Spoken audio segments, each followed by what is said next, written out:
kusamira jangu anti kakati omudali balabe no bewuja ne bukamera kumanina ani abagambye okubutugira owa omudali kuno kati onokukola otya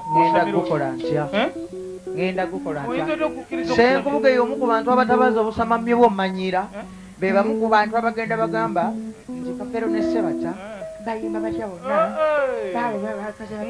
nkugambye ojja n'osanga balano basanga bambi kati tebatumanyi wakati batumanyira wano ku siteegi naye bw'oba otambula naye tamanya nti ono Ssebatta gwanyumya naye n'omubuuza n'owuliranga era Kafeero tebakolaganira ddala ne Ssebatta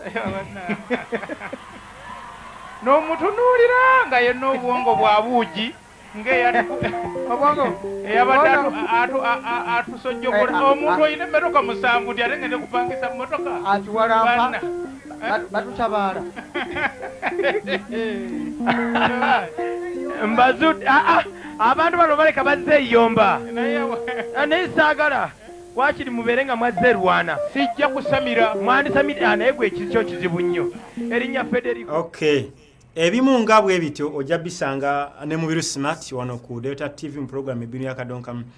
Olabye Mzee Freddy Ssebatta ne Paulo Kafeero ku stage.